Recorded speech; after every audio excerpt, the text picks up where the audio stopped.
बड़ा चौथा स्तंभ है हिंदुस्तान की डेमोक्रेसी का। ये बाबा साहब भीमराव अम्बेडकर के बनाए हुए आइन का ये स्तंभ है। आप क्या सोचते हैं?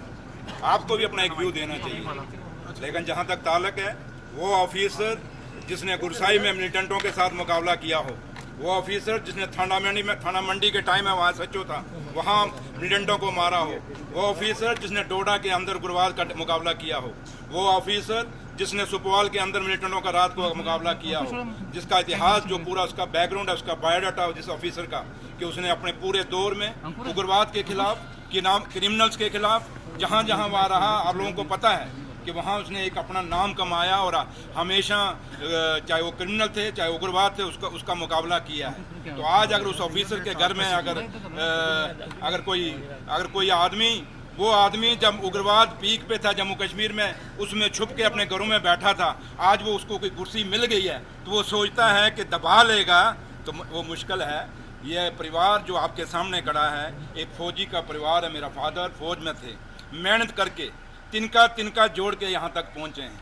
जो कमाया है मेहनत से कमाया है। मेरी माँ वैष्णो जानती है, हमने हमेशा उस मालिक के चरणों में बैठ के कमाया है। इसलिए हमें जो आज ये कर रहे हैं, ये छोटे ऑफिसर आए हैं बेचारे, इनका हमें कोई गिला शिकवा नहीं। लेकिन जो ऊपर बैठे हैं, जो वहाँ से ये सोच रहे हैं कि पता नहीं क्या खजाना निकल जाएगा आज इस घर से, उनको मिलना कुछ नहीं।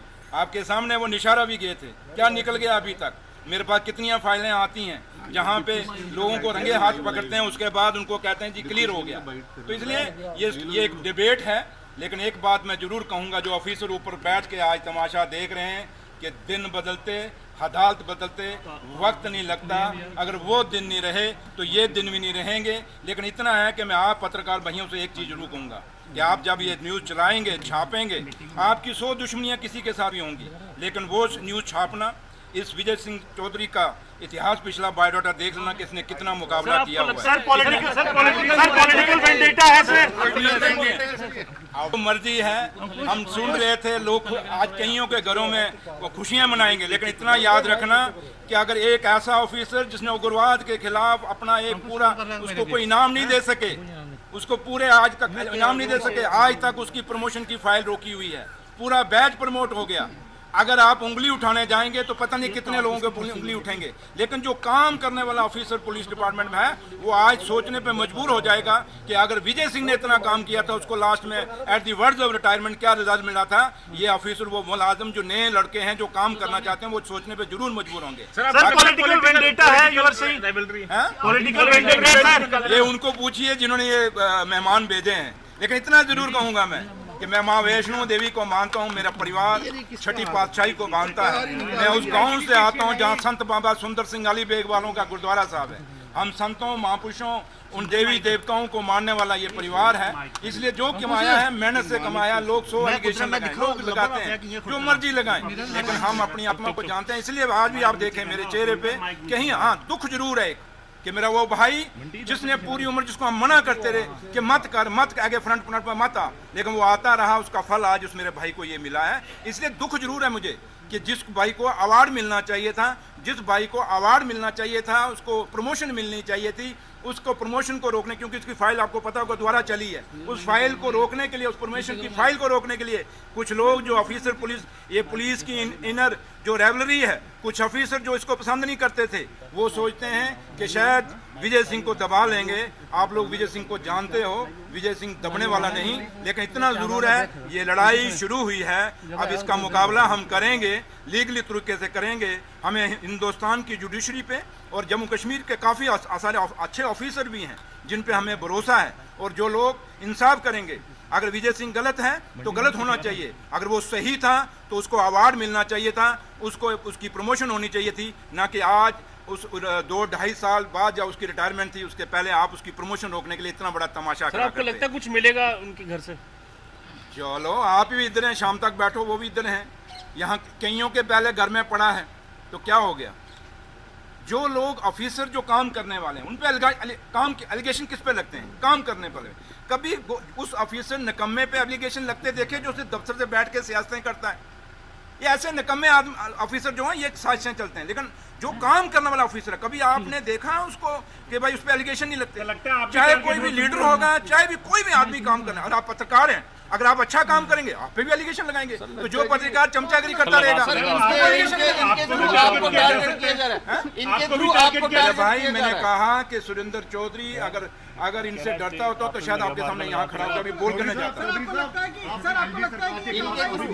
आपको टारगेट नहीं, मैं एलजी साहब को नहीं कहूंगा इसमें। एलजी साहब नहीं, ये पुलिस के अंदर कुछ लोग हैं जो प्रमोशन उसकी रुकाना चाहते हैं, और आप ललित जी अच्छे से जानते हैं उस विजय सिंह को, या नहीं जानते तो फिर आप में से कौन नहीं जानता।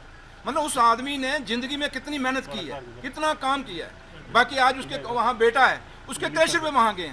मुझे बताओ क्या इतनी लंबी नौकरी में एक क्रैशर नहीं लग सकता? यहाँ चपरासी 10-10 लगा के यार, यहाँ चपरासी 10-10 लगा के नौशहरा के अंदर, आपको पता है।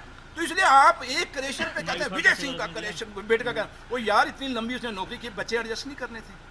आप अपने बच्चे एडजस्ट नहीं करोगे, इसलिए कल मैंने भी अपने बच्चे पर एडजस्ट करने हैं। जब मैं कल उनको कोई काम खोल के दूंगा किसी तरीके का, अब मैं उनको कहूंगा मजदूरी, अब मैंने इतने पढ़ाए हैं तो क्या मजदूरी कराऊंगा उनसे? कोई काम खोलूंगा क्यों? सुरेंद्र चौधरी ने आज डिप्टी सीएम ने अपने बच्चों को ये काम खोला। तो आपको लगता है कि आप माइनिंग मिनिस्टर हैं तो इसी कारण ये सब कुछ हो रहा है? मैं इसमें नहीं जाऊंगा। माइनिंग छोड़िए, माइनिंग एक है, वो चलता है, एक है सिस्टम है, वो बदनामी का एक खेल है जो कि मैं इसको लेना भी नहीं चाहता था इस आफत को सारी। तो इसलिए मैं नहीं, मैं PWD as a PWD minister को मैं खुश हूँ क्योंकि मैंने करके दिखाया पीडब्ल्यूडी। मैंने कहा ना, मैं इस इफ एंड बट्स में नहीं जाऊंगा। जो लोग ये कर रहे हैं एक दिन वो पछताएंगे इसलिए कि मेरी माँ वैष्णो उनको सजा देगी। हम सच्चे लोग हैं, ईमानदार लोग हैं, जो मर्जी के हैं। मुझे पता है हम कितने करप्ट हैं, मैं जानता हूँ, मैं क्यों अपनी आत्मा में जानता हूँ। मेरे अंदर, अब आप लोगों को 100 इल्जाम लगाते हैं, लेकिन आप अंदर से जानते होंगे आप अंदर क्या हैं, एक जानते होंगे। इसलिए छोड़िए, मैं इस डिबेट पे नहीं जाऊंगा वो क्या मैं कौन सा हूँ क्या हूँ। लेकिन इतना जरूर कहूँगा कि मुझे दुख हुआ कि वो ऑफिसर जिसने पूरी जिंदगी गद से अगेंस्ट जाके उसने उग्रवाद के खिलाफ लड़ा, और उसको हमेशा पोस्टिंग आप देख लें पुंछ में 90 में कौन जाता था, या सॉरी ये जब पीक पे मिलिटेंसी थी 97-98 में जब रास्ते बंद होते थे, कौन जाता था पुंछ में? ऑफिसर ट्रांसफर लेने से डरते थे। और ये सामने होकर आपको याद है चट्ठा चौकी, कोई चट्ठा में चौकी बना के राजी नहीं था। ये वो ऑफिसर था जो खुद उसने कहा जी मैं चट्ठा में चौकी बनाऊंगा, जो चौकी आज चट्ठा में जहाँ कोई घुसता नहीं था, दिन को नहीं, रात को तो दूर है, दिन को नहीं घुसता था। यार दुख हुआ इस बात का मुझे। इसलिए मैं नहीं कहूँगा ये क्या है, लेकिन मैं इतना जरूर कहूँगा जिन ऑफिसरों ने ये सियासत आज की है बड़ी गंदी की है, और आने वाला कोई ऑफिसर जो पुलिस डिपार्टमेंट का कोई काम या कोई सिपाही काम करना चाहेगा वो डर के करेगा, यार मैं काम करूँगा, गलती होगी, ये मेरे पीछे पड़ जाएंगे। इसलिए बदनामी उसी की होगी जो काम करेगा, जो काम नहीं करेगा वो हमेशा कोई